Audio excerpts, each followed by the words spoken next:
Hello and welcome, everyone. It's great to be back on the show again today. I'm Ben Martinek, your host with the Catholic Money Mastermind, and I'm joined by Michael O'Rourke out of Apex, North Carolina. We're going to be talking about a great subject, which we haven't really talked much about on the show. It's called retirement income.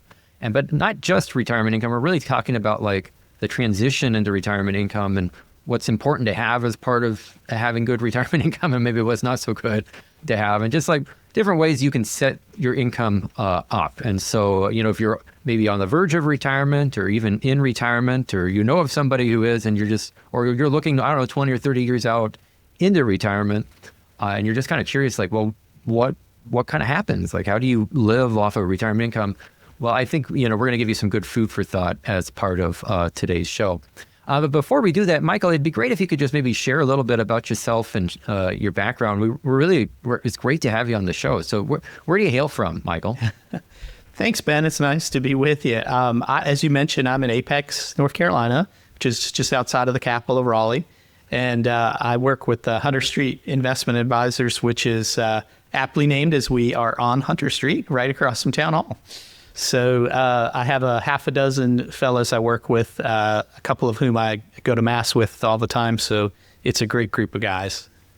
Awesome. Well, it's good to have you. I was wondering where Hunter Street came for the name of the show. So you kind of answered that, or name of the firm. So folks, if you're wanting to follow with Michael, maybe afterwards you can connect with him. We'll have some web links. And then, if you're in the North Carolina or the Carolinas region and you're wanting to connect, we'll have some points of contact for you. But I mean, Michael, it looks like you're actively involved within your faith community and the church, and have been doing some, financial advice now for a little bit of time. Previously with the Knights of Columbus, and then for a time with another larger firm. Is that all correct? Yeah. We've been at the same parish here for almost about 25 years. I've got my wife and 3 children. Had almost all of their sacraments right here. So. We're lucky. It's a very vibrant parish. And I've been, as you mentioned, doing advising for a little bit. My story is a little bit like yours in that I didn't start off doing this. I think it was, if I remember, weren't you driving truck with your wife at one point? I did for a time. Yeah, that's well, thanks for pulling that up. Those are fun memories. I could spend a long time talking about what that was like. Well, I don't know if my wife and I would have survived that together, but we've doing what we can. We've got 26 good years of marriage, so maybe not doing that was helpful. But I actually started at school as an environmental engineer and did a lot of work in hydrology, open channel flow, stream restoration. That was my first passion. And then later, this is a second career for me, but the things that carried over were always in there with me. I loved helping people. I loved working with people. I was good with the numbers and all that, and also wanted to not be chained to the desk, to get out and talk with folks. And so I've enjoyed this as the second leg of the journey as well. You're one of those engineers then who must have the softer skill set, because I know of a lot of engineers and they tend to be very mathematical and analytical heavy, and they're great people, but they're not always the easiest to have a conversation with per se. And I think it sounds like you're on the other side of those engineering spectrums. Yeah, maybe it's why I'm not an engineer anymore, right? I always joke because when we get very analytical folks in the office, I'll say, I can do that. I'm a recovering engineer. I have a spreadsheet for that. We can work that out. So we have fun with it. Well, that's fantastic. It's not every day you come across somebody who's equally good with numbers and people at the same time. And so, thanks again, Michael, for being on the show. Looking forward to talking about the numbers and also connecting with you. Well, as a subject matter for today, something that we haven't discussed again much is this just notion of retirement income and maybe some pitfalls that come into retirement, and like what are the things we want to make sure that we avoid, because it's a big life change and transition, right? We spend our whole lives working and receiving paychecks, some regular source of income, usually on a week by week, month by month basis, and then we live our lives on that. But the whole scary thing about retirement by and large is you're potentially stepping away from all that ongoing earnings and income. And then it's like, well, where's the money going to come from now? We've spent our whole lives working for these paychecks. And, the great news of retirement is we don't have any paychecks. We're not working for them. We're free from the work, but, where's that income coming? And so I suppose, Michael, as you've done this career transition and you're working with people in retirement, what is something like, what's the biggest concern or worry that you have as someone transitions into retirement that would be a pitfall that we'd want to avoid?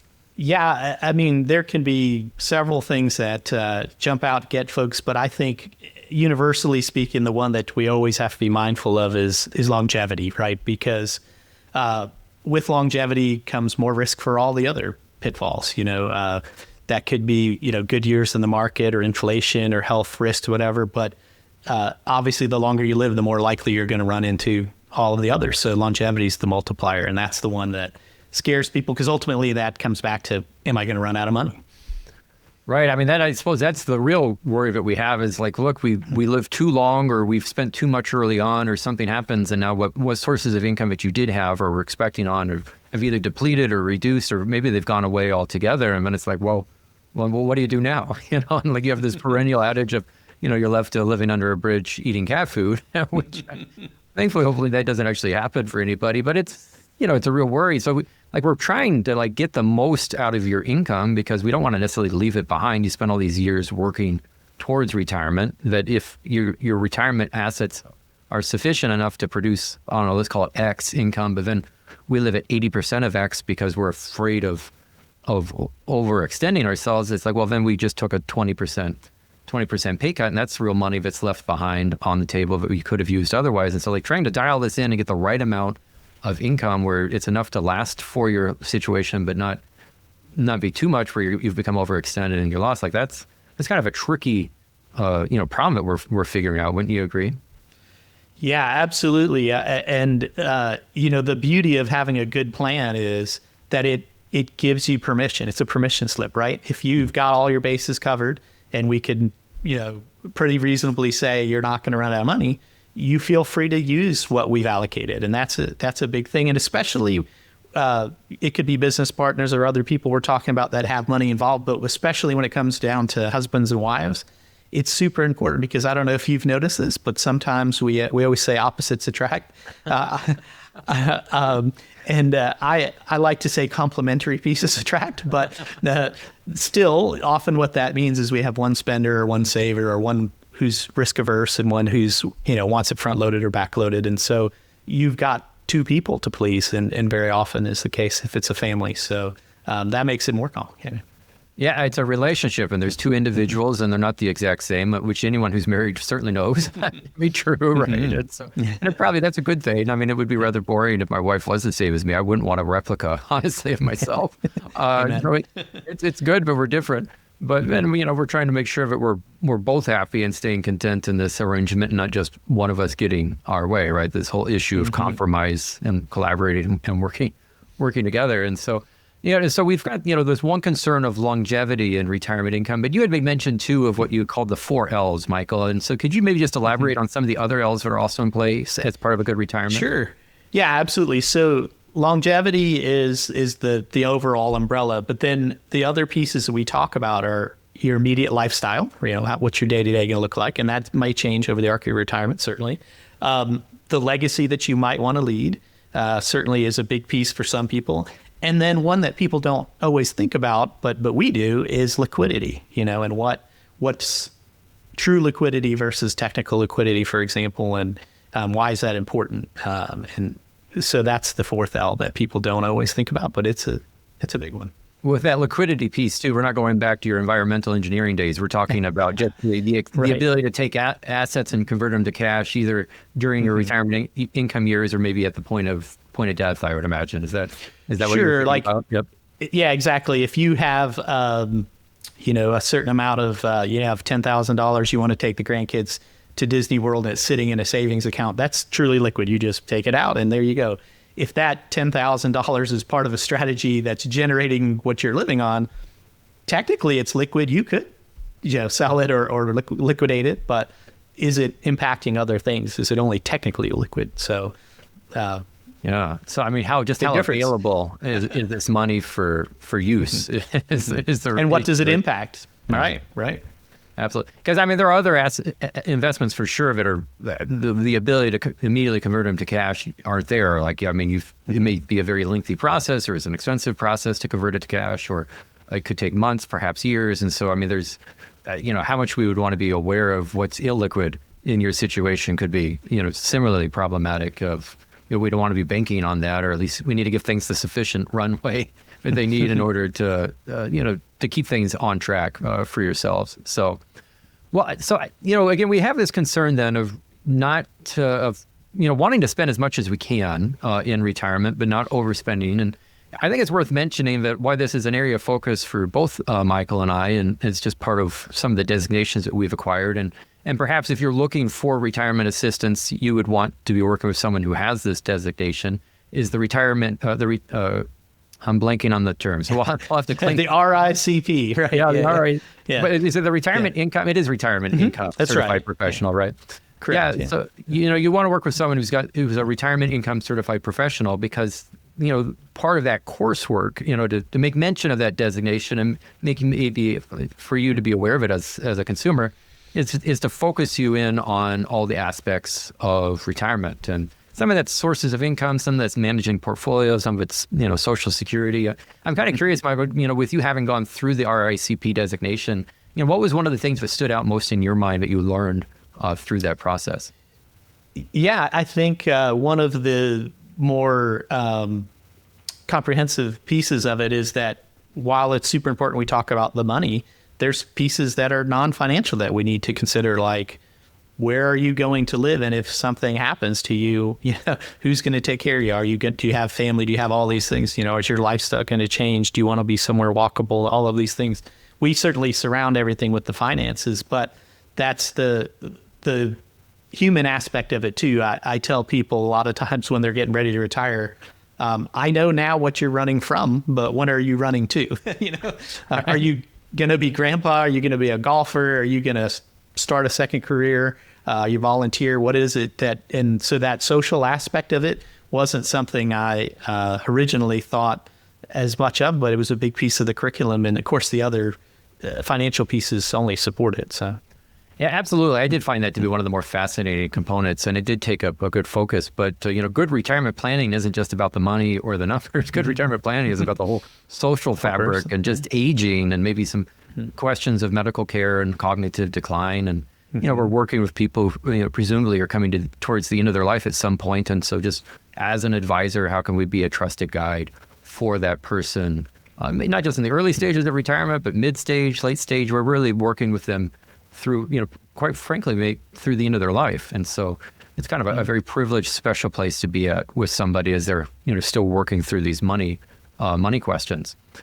So, part of why I bring the RICP material up, one is in case, you're not familiar with it as a group or an audience, and you're specifically going into retirement, I would encourage you to consider finding somebody who is a retirement income certified professional in RICP. Of course, there's Michael here in our conversation, so you could reach out to Michael, but there's other members within our network, the Catholic Financial Planners Network, who are also RICPs. And I suppose while I'm there, if you're just looking for general financial guidance, maybe you're years away from retirement, be sure to just check out our members in the Catholic Financial Planners Network. Regardless, there's plenty of advisors who keep coming and are joining, who can be of assistance with you with your finances and matters of faith.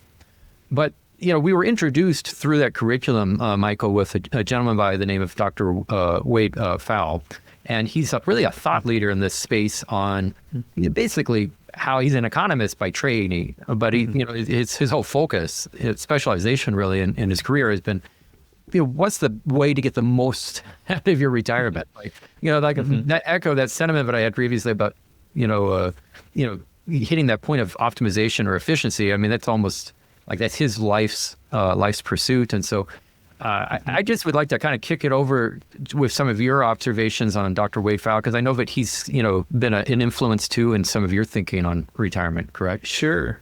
I had read just a little of his stuff prior to and actually is what got me interested in getting an RICP, and then come to find out at the American College, he was the lead professor over most of the program. And I then also followed him into some of the research that he did outside of the college, and was able to do a couple pilot programs with him to be part of the research. And some of the things that he developed, was able to be just one of the advisors around the country who are willing to take part of that. And I think you're right, his basis at the end of the day is how can we optimize the money that you're depending on every day? I call it mug money, right? So mortgage, utilities, groceries, those are the basics, right? We got to get that every day, every month. We are dependent on that. And so how do we make that the most stable piece of, your retirement, just like when you got paychecks, if those things are covered, the rest of it we can get creative with. But if you're worried about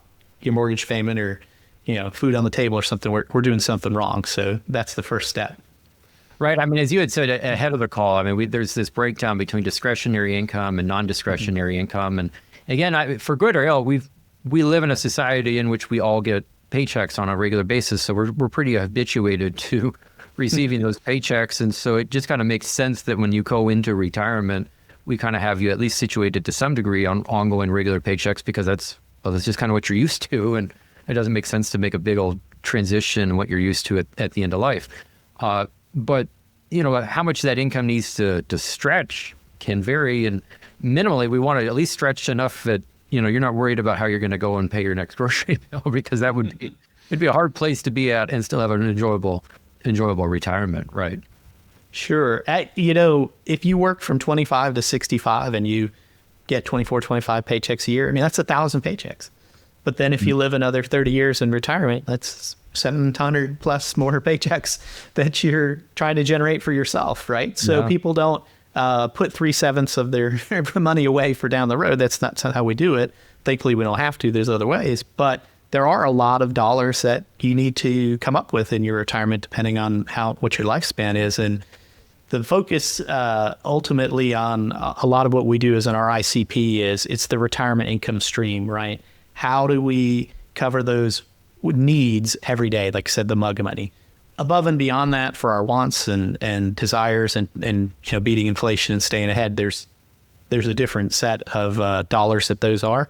But different people feel differently about how do I get that everyday money. And some people want it to be just contractually obligated. And some people are like, hey, when times are good, I'll eat steak. And when times are bad, I'll eat hamburger helper, and that's okay with them. And, oftentimes those two people are married to each other. Right. Going back to your point earlier. So now we've got a real conundrum.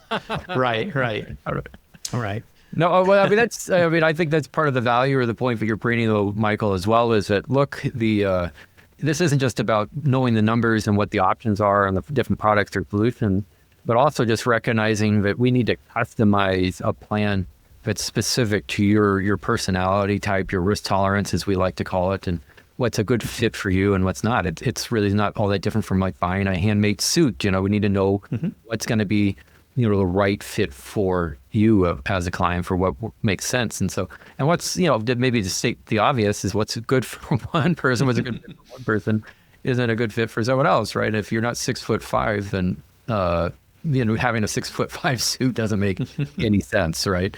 Don't you think, Michael, isn't that one of the challenges of our work, isn't just, knowing what's available, but what's the right fit for the right client? Yeah, absolutely. And I often will say when I'm sitting with a couple, I'm your guide. Like, it's your story. I'm here to keep you out of the pitfalls on each side of the road, but this journey you're traveling on, it's yours, right? So I can make the math work 5 or 6 different ways, but if something I'm doing is going to keep you up at night, then it's not the right plan for you. And both of you have to buy in. Maybe down the road, if one person passes away, obviously we would cater it and tailor it a little bit more to the survivor. But you guys are in this vehicle on this journey together. There's got to be a little give and take, and that's okay. But we can make both of you happy. We just have to hear from both of you, and and listen and address both sets of desires. So I have found, just anecdotally by doing that, is that even should one spouse pass away, it's super rare that the other person gets up and leaves our practice, because they're like, I've been hurt this whole way. Even if they're not the dominant person, say, the fact that you gave them the space to talk and you listened to their situation and you tried to address both of them, they feel secure. They feel like, hey, this was the plan that was best and optimal for us, and let's tweak it, but let's keep going. And that's a good thing. You want that level of trust from both people involved, for sure. Yeah, that's one of the interesting things too about our work, is that, we're here to nudge and prod people along and maybe try to get them to do some things that they wouldn't naturally want to do, because it's ultimately to their benefit, to their betterment. But at the same time, it can't be our plan, and just because it's something that I would be willing to do doesn't mean it's what you should be doing. It needs to be it needs to be their plan. It needs to be what they want to do. And so we have to try to keep ourselves removed or out of it too.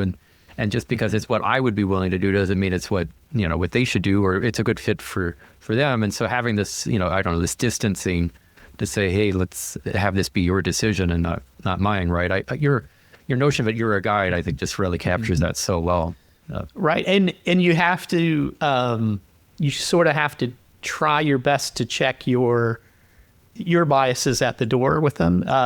You want to bring your expertise, but just because that might not be the retirement that you would choose, you don't want to put that on your clients. Like, if you love to travel and they don't want to travel, or something of that nature. A perfect example, I had a client come to me years ago and said, when the day comes, we're going to sell everything we own and we're going to live in the Winnebago and drive around and see the grandkids. And I was like, when you're 80 and 85. Right. But that was my bias. I wouldn't want that for me. But for them, they were counting the days, both of them. In fact, the husband told me that, and I looked at the wife, and she got up, ran over to the drawer and pulled out the brochure and had it all picked out and was doubling down on what he said. And so I caught my breath and said, this is what they want. Let me help to get them there. Now, I certainly spoke to them about, what would happen if you were unable and all the other pitfalls too, just to make them aware. But if that's the dream, let's do our best to make your dreams come true. Well, good. And I think that's just a great segue then, Michael, because, one of the things that Dr. Wade Pfau has brought attention to is these different retirement income styles, personalities. And I think we all know that everyone's really rather unique and different, and, we can't it's unfair to put us all in a box, but it is, there is some commonalities amongst us, and it does make it a little easier to think of us in different, personality types, and to kind of move one client in this direction or in that direction, and then just be aware of it, generally, broadly, this is maybe what this type of person, what they need, so that we can kind of think about this methodically, analytically, rationally, right? So I'm kind of curious, Michael, because I'm not really familiar with this, and it's the first I've come across them. What are some of the personality styles or that you've come across, or that you're thinking about as you're meeting and working with somebody? Yeah, great question. Dr. Pfau and Alex Murguia did this research, and this was part of the pilot stuff that several of us throughout the country did to come up with this RISA, which is just that retirement income style assessment, as he said. They call it the RISA for short. And really they looked at 8 or 10 different characteristics that they thought would be main characteristics, and it really came down to there was 2 major things that differentiated folks, and then 4 major components, minor components, which I won't get into here for the sake of time. But the biggest 2 measures that really sort of put folks into categories are, where do you fall on the axis of safety and security versus I'm willing to take, the risk, the probability, and then the other direction would be, how committed are you willing to be versus how flexible do you need to be? How much optionality, they call it, do you need to have? And so, as you could imagine, in one quadrant of the 2 extremes, we have I need to be really safe and I need to be very committed to something. That would be things like your pension, your Social Security, annuities, where you just can't run out of the money. It's, as long as you're alive, it's coming. It's a regular check. It's stable. It's guaranteed contractually in many cases. The far other end of that spectrum would be, I'm willing to take the risk, like I said, eat the steak on the good days, hamburger helper on the poor. But I want the option. I don't want to be tied down or committed at all. And that would be completely in the other spectrum. And historically, I think that's what most advisors did. They said, let me help you make your millions as best we can. And then when you're ready to retire, you tell me what you need. And there's rules of thumb, the Bill Bangan's 4% or whatever, we had as rules, and we would just try to make the math work to get you what you needed. Well, the studies showed that only 1/3 of Americans really love that aspect. The other 2/3 fall somewhere else. It turns out 1/3 fall there and 1/3 fall in the category of loving the safety and the commitment oriented a little bit more. But the other 2 quadrants, if you would, where you're half and half, a 1/6 and a 1/6 fell in there. Go figure, 50-50. Wow. And so, it's there were thousands of data points in there, and it's interesting. So you have some people that I'm willing to commit, but I want some of the upside of the market. How can I do that differently? And ultimately, we talk to the people where they fit in those categories with their style assessments. And eventually and the last thing we always do is talk about product. If you want to do this, then, if you're going to be a master gardener in your retirement, you need a pickup truck, not a little EV that you can't put anything in, right? So the vehicle is just we're on that road, that metaphor of that road. At different times, you need the minivan for the kids or this, okay, retirement. Depending on what it's going to look like, what you feel inside, what you're going to do, that's going to help us shape the vehicle you're in. And it can change. That may be the first third of your retirement, you may feel this way. And then as time goes on and maybe you have health issues or you've done the traveling or you have more grandkids you want to bless, whatever, you might change your outlook. But we try to get people to take this short assessment. It's 12 questions. It's an email, super easy. And then it gives me the feedback, and I can say to them, it seems like you would really, the security is the most important thing to you, or whatever the case might be. And I just say it's like your 5 languages meets your personality type meets your risk assessment. It's your money language, if you would. Well, I love that, honestly, because I'm a big fan of the 5 love languages. And in case anyone's not familiar with that, with Gary Chapman and his work, that whole notion is that we're, we all might be expressing love, but how we go and express it, we're we speak different languages. Like there's different languages on the globe, and so I could say I love you in one language, but if you don't know what that means, you don't receive it in that way. And so, kind of matching your retirement income in the same sort of way, this money language of like, look, we have different needs amongst ourselves. And as you were identifying earlier, Michael, I mean, some of this is really contingent on the notion of security and optionality, but some people really need that security and aren't okay with flexibility or don't want to be overly committed or what have you. I mean, this up at the door for a number of possibilities of what's the right customization, what's the right fit for your style, right? And as luck would have it, or as I often say, as the good Lord planned it, if you do things the right way, it tends to work out. And what by that I mean is if you have, let's say the polar opposites, you have a nervous Nelly and you have somebody that's like, hey, let's go bet on the ponies, right? Totally opposite ends. If I go to the more nervous in that example and say, hey, what if I could guarantee you all that mug money, breakfast, lunch, dinner, the house, the utility, all of that's guaranteed for the rest of your life through contractual means or through very solid, plan. Would you allow me to take the other money, which might be vacation money or future charitable, whatever money that you don't need for the basics, and be more aggressive with it because you're guaranteed this? And typically that person will say, yes, you've heard my need here. I'll give a little bit over there. So now the person who, like I said, wants to bet on the ponies or is very aggressive, who is pulling their hair out at the idea of locking money up and guaranteeing it and what have you, you can be more aggressive with that part of the portfolio, which in turn makes them more happy. And so the balance equals out in the end, but you have to let each person see it through the lens that suits them best and know that their spouse is in it together with them, right? We're always in it together. And so by showing that we're willing to each give a little bit on our own and yet get to where that those things can help us still get where we need, it brings that togetherness. Instead of money being potentially a frictional issue, it can be a something to celebrate, and we see it sometimes. We do have a lot of reviews at 10 o'clock in the morning or 2 o'clock in the afternoon. And sometimes people, I've had this happen. They've said, hey, can we come in at noon? And I'm, okay, sure. Great. We want to bring beer and pizza because we're excited. We made progress from last year.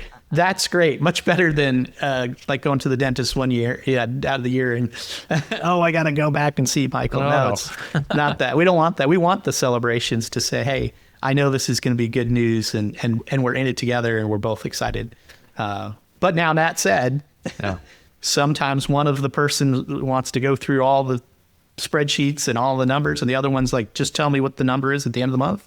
And that's okay as long as they're both engaged in that plan and they both believe in it and they know that we have their best at heart and it's working out. I'm good with that. If that's where they need to be, we'll meet them there. And it's important to meet them there, I feel like. Yeah, so there's just so much customization that you're getting at here, and collaboration, and again, it's not just the math. It's understanding the client, understanding what their needs are and what's most important to them, and what will get their buy-in into what we're proposing. And again, that buy-in may be so much different from what my personal buy-in would be, and so just the need to separate out from what I would want or see or need to have versus what the client needs or wants to see and have. So, that's rather beautiful, really, Michael. It captures, I think, maybe our fundamental dignity and how we're made in the image and likeness of God, and just how different we are, and yet still equally valued and worthwhile. And so just being able to capture that in money terms is, it's just a different twist, on the work that we do. One thing that I'd like to kind of circle back to, because we haven't given it a lot of attention, and I feel like it deserves it, because it was something that I found to be rather surprising in the RICP curriculum, was the surprising outcome that actually, if we can guarantee some of your retirement income or expand and maybe guarantee more of it, which has a cost because guarantees aren't free. So if you're guaranteeing something, you're paying for it. And that's namely through an insurance product and annuities, which we can take a moment and chat about. But more the outcome of the curriculum is that if you do that, the irony is you can actually maybe increase your overall return, because by locking in, this non-discretionary income and giving yourselves peace of mind, it allows to introduce more risk into other aspects of your retirement income, which then presumably, with that higher risk, we're seeing higher return and maybe higher reward throughout. And so overall better returns. So that's, it's a little bit of a counterintuitive conclusion. And I'm kind of curious, just in your experience from working with clients, have you seen that too, where they're initially like, oh, come on, it doesn't work that way, right? Not only clients, but my coworkers at times that didn't come from maybe the insurance background, their first inclination isn't to do that. And we have discussions monthly about investments and different things. And one of the things I have shared is that if you capture that income stream and it's certain, you have room to be a little more aggressive elsewhere. I think there's a shift that we need to make, probably as an entire sector, to recognize that when you count your Social Security and you count your pensions and you count something like an annuity, those take up the place of bonds in your stock and bond portfolio, right? So I think historically, if I said to you, you're in a 60-40 portfolio, let's forget about Social Security pensions for a minute, and just I'm put 40% of this in an annuity and the other 60 you have to invest. The average advisor would say, well, I can't throw 100% into stocks because this person's older and that's not, as a fiduciary, I'm not doing what's right by them. I would argue, maybe not 100%, but I would argue you could do the vast majority of that, because what is the bond in that situation? It's fixed income. Yeah. Well, I've already fixed the income and it's already there and it's stable. So whether it be 20 or 25%, maybe I use half of that 60-40 and 20% generates the mug money, as I called it. Okay, so then you can go 80-20 with the rest of it, because we are at a 60-40 net place, right? So 60 stock and 40 bond in this case, if that's what the risk assessment and that's what is called for. But I would argue, even if, for example, you were at 50% was all tied up in of their portfolio was being used to generate income. So again, that Social Security could be included in that. That's what fixed income is. So why not consider it that? And why not then be more aggressive with the other money? I mean, ultimately, the securities are there to outpace inflation, right? So that next year, when you have to, maybe several years down the road, you need a raise, you can dip into that part of your portfolio. Well, the only way to do that is to outpace inflation, and that's going to be historically your securities. And so, but there's always a little tension for advisors to say when an annuity is like a bond, like there's a little hesitancy there. And I think we need to get past that. I think they're fulfilling the same role. Yeah. And in fact, if you have something, contractually obligated like that, the volatility is even less, than bonds. And bonds are safer than securities, certainly, but they're not without risk themselves. So Yeah, it's an astute observation that you're making, Michael, because it's easy to turn around and just tunnel in on the investment portfolio and just say, well, what's your bond to stock mixture? And then just making sure in the investment itself, if that's what the stock and bond holding is. But a truer reflection of your overall financial picture or situation would be to also be thinking of the other sources of income that you have in your situation, and then also, describing or anticipating what those are. And maybe as a variation from the bond piece, you could be looking, if you have a business owner, let's say, as a rather stock heavy allocation, or maybe someone who's working in a small startup company that, you're taking quite a bit of a risky bet there. So, we need to look not just at your investment portfolio, but this broader financial situation. And then what we do with the investment portfolio needs to get adjusted in light of the broader situation. So even if you're young and you've got a lot of years ahead of you, does it make sense to have a few 100% stocks if you're also running your own business and this big startup, right? And so there's a lot of risk that you're taking. And so it's the risk reward carried throughout the whole situation, not just in the investment portfolio, right? Yeah, there's a great book, and I can't remember the name of it. It's by Moshe Milevsky. I think it's called Are You a Stock, Are You a Bond? Right, okay. So and it's that same concept. If you're a professor, let's say, or a school teacher, and you're getting a check every 2 weeks or once a month, and it's as steady goes, you're a bond. You need to invest in your 401k and be more stock-like and beat inflation.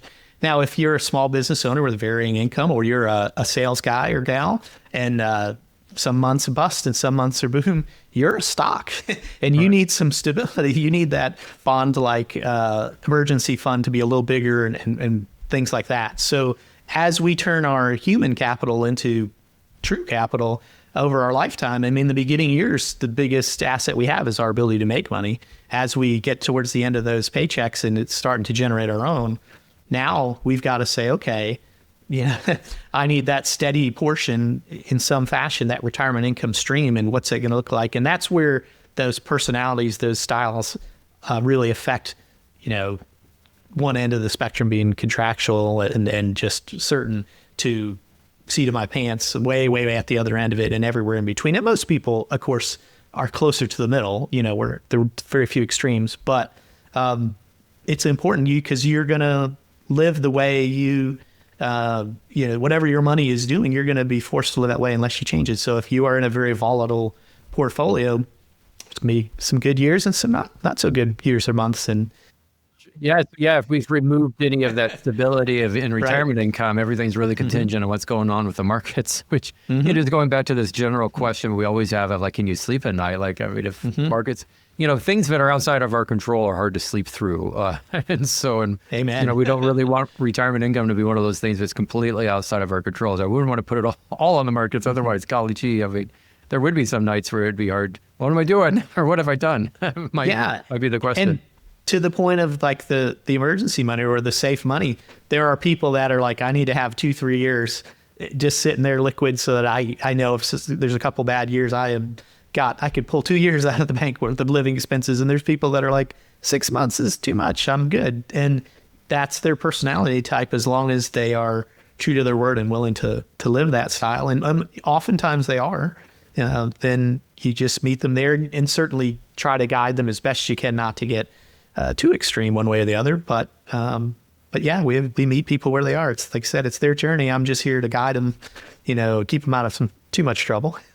Right. I had one client that I consider myself as someone who's willing to have a high degree of risk tolerance, but I found a gentleman, or had a client for a time, whose risk tolerance was even higher than my own. I have to say, I found it was difficult to work with them. I eventually had to let them go, because what they were willing to do was what I was willing or comfortable with doing. And again, I was kind of becoming a limiting factor if it wasn't to do justice for them. And there's kind of a question, at what point's too much, or you maybe entering into recklessness. But just all this to say that we do have real variations across people. And so, maybe just to bring this back to your work, Michael, or even, the work of the Catholic Financial Planners Network, is that, part of this work is finding not just an advisor or someone who's Catholic or someone who has good values or good math or good intellectual abilities. It's also just someone who's a good fit for you as a person, because, if you and the advisor are clashing or not getting along, or you just don't see things the same way, it's not even necessarily if either one of you is wrong.